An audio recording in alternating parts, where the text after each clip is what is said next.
Приветствую вас на канале Провальный инвестор. Сегодня, я думаю, будет немножко необычный выпуск, но тем не менее тоже про инвестиции, про деньги. Попробуем ответить на вопрос, который будоражит разумы многих людей. Все пытаются найти ответ, а вопрос звучит так. Почему евреи такие богатые? Я думаю, что многие пытаются найти ответ на этот вопрос, и я думаю, что у меня есть право немножко порассуждать на эту тему.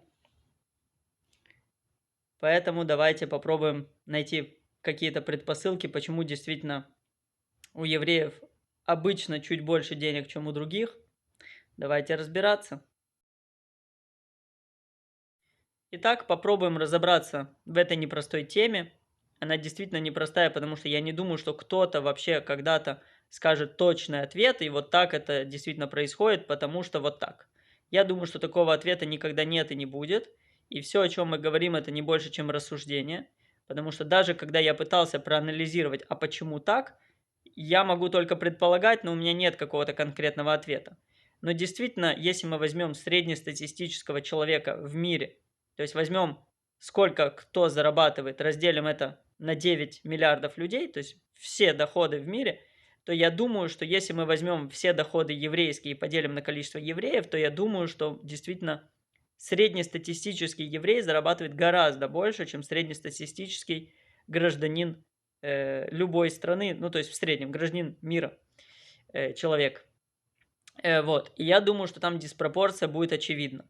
Более того, на самом деле, если взять количество, то есть всего в мире, я думаю, ну, может быть, чуть больше 15 миллионов евреев из 9 там или сколько уже миллиардов людей, то, по идее, вообще о нас никто не должен не слышать и видеть, как, не знаю, каждое утро кто-то задумывается об удмуртах.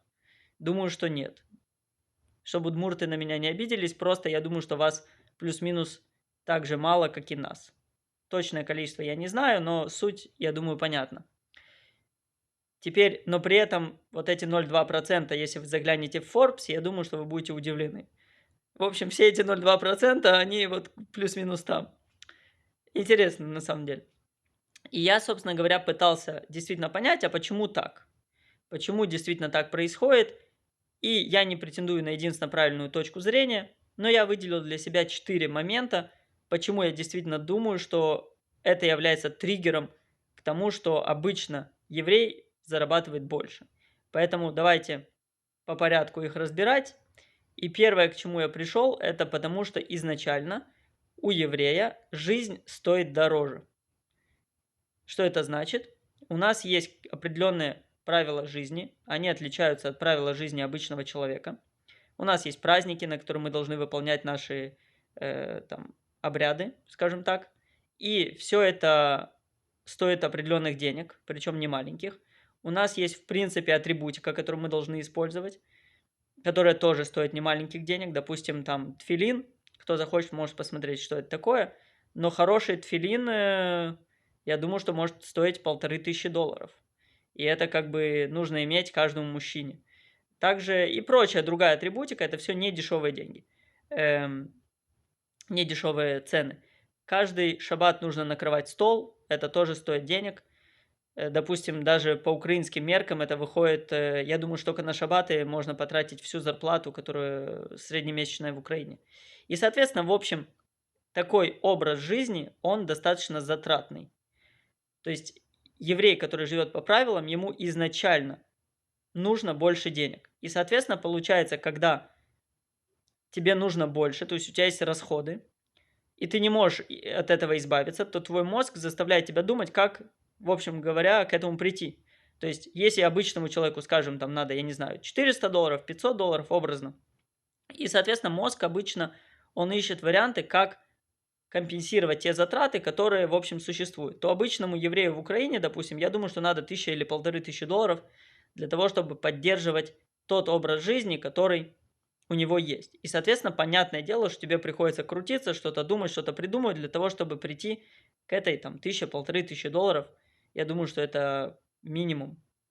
Более того, если учесть, что у евреев еще и количество детей, оно больше по определенным причинам, то, соответственно, нужно еще больше денег. То есть В общем, поэтому это заставляет человека крутиться, вертеться и искать, где взять эти деньги. И обычно мозг, он находит варианты, как тебе к этому прийти, если тебя прижали к стенке и, в общем, не дают тебе никаких вариантов уменьшить расходы. И я думаю, что это немаловажный фактор, по крайней мере, мне так кажется, потому что человек не может расслабиться и сказать, ну, я там проживу на 300. Проблема в том, что не проживешь.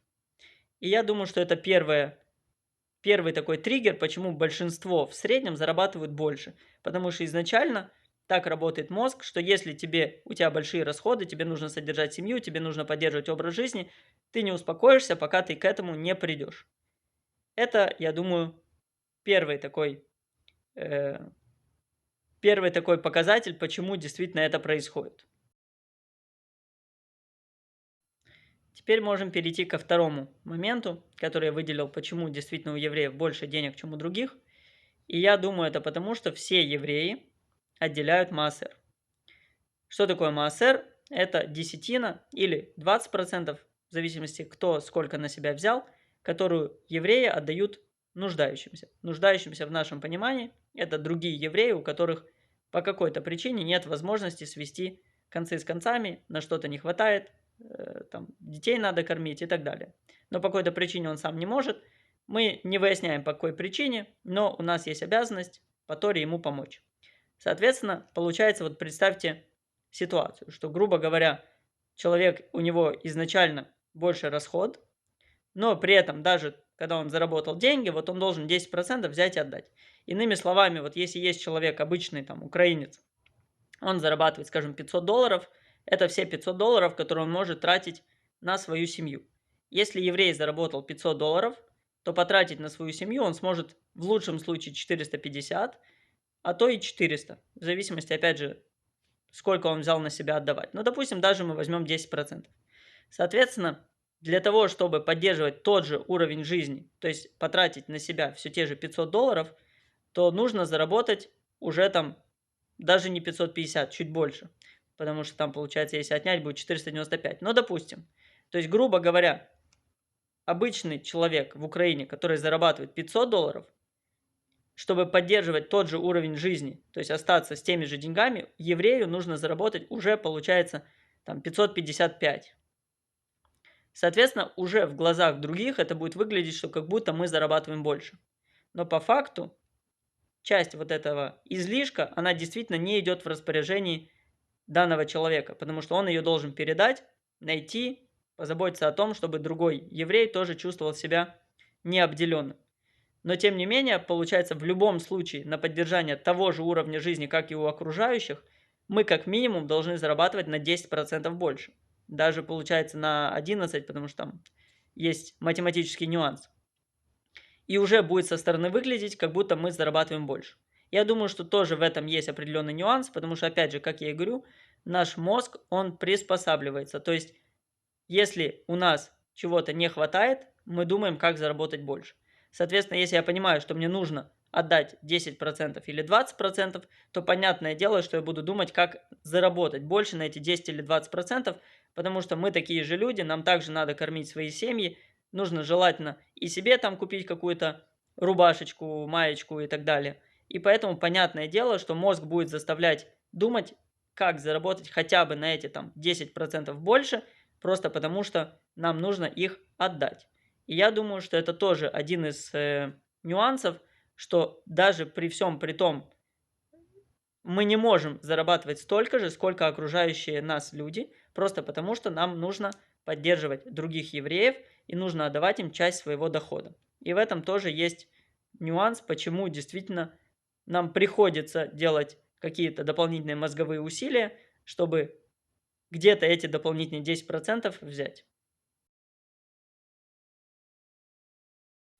Третья причина, которую я выделил для себя, и я думаю, что это ни для кого не станет секретом, что на протяжении всей нашей истории, особенно в Европе, нас преследовали, гоняли, убивали, не давали нам заниматься почти ничем, не давали нам, допустим, возможность работать на земле и так далее. В общем, почти ничего нам было нельзя.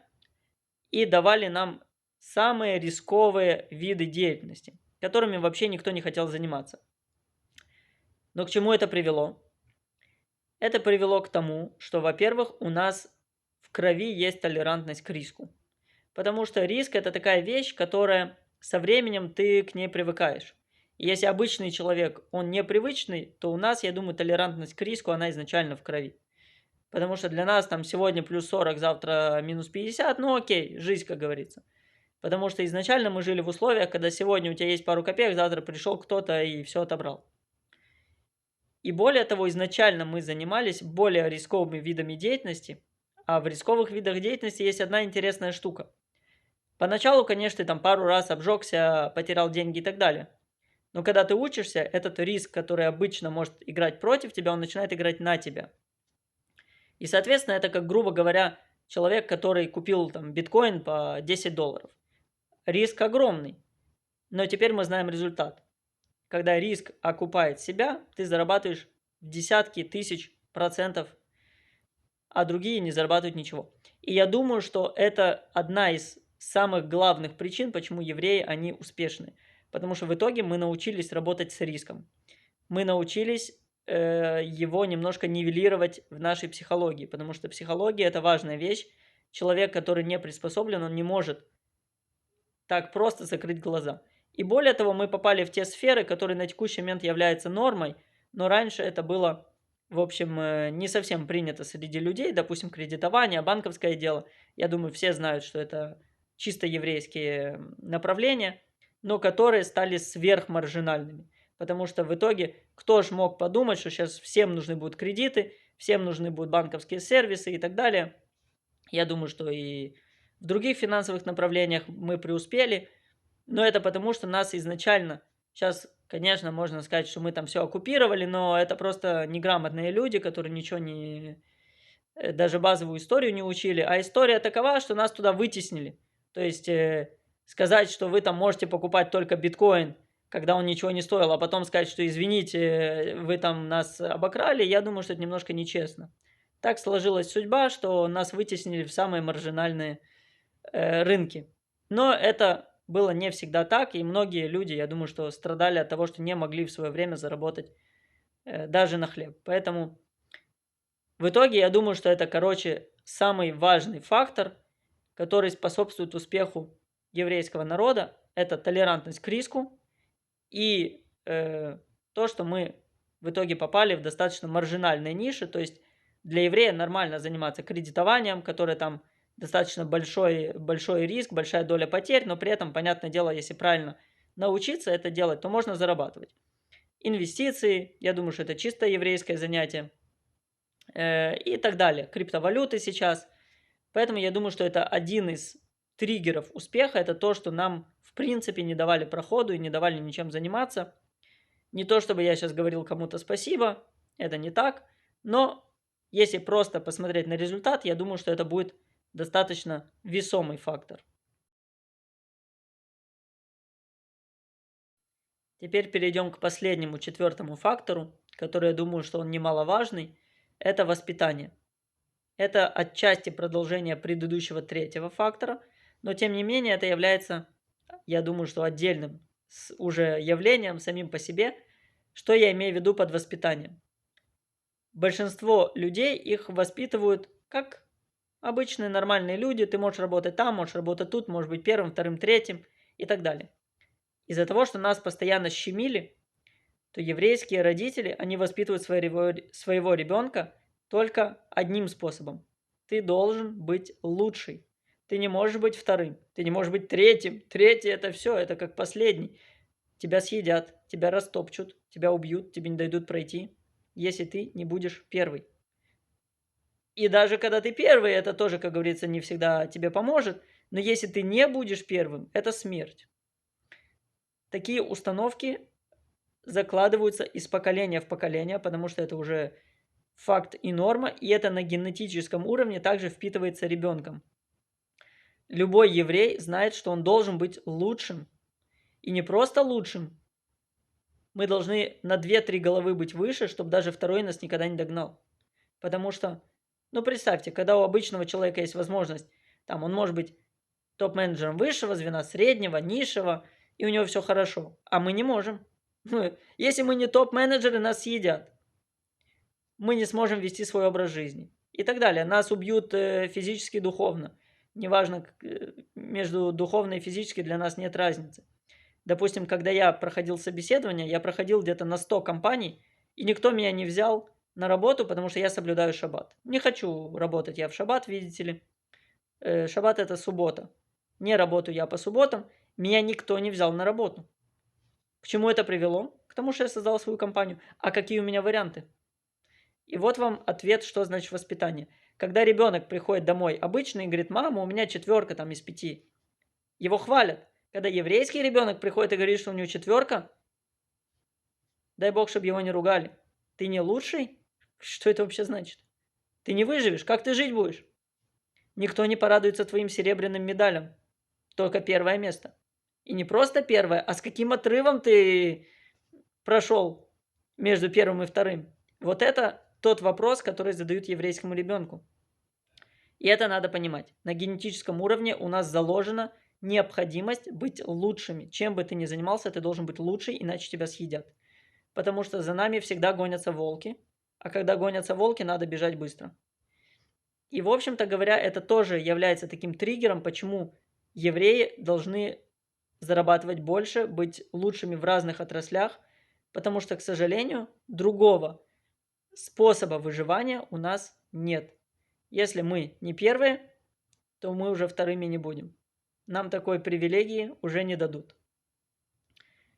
Вот, я думаю, эти 4 фактора, которые я, по крайней мере, для себя выделил, почему евреи такие богатые. На самом деле можно даже перефразировать, почему евреи в большинстве своем добиваются успеха. Это плюс-минус связано, потому что не для всех, допустим, деньги являются показателем успеха, но очень много евреев добиваются и в науке, и в искусстве, и где бы то ни было, добиваются успеха. Я думаю, что благодаря, по крайней мере, последним 2 факторам, можно сказать, добиваются успеха.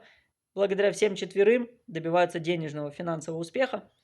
Потому что, к сожалению, по-другому это просто ставит под угрозу наше выживание как такового, как вида, как нации. И когда у тебя есть вариант либо быть очень богатым, либо исчезнуть, я думаю, что лучше выбрать быть богатым. Вот такой вот ответ получился на вопрос, почему евреи богатые. Я не думаю, что это исчерпывающий список, но, по крайней мере, позволит вам немножко понять всю эту подноготную, почему действительно так происходит. И, возможно, поговорим еще на какие-то разные темы касательно, почему у нас так и к чему это приводит. Поэтому не прощаемся.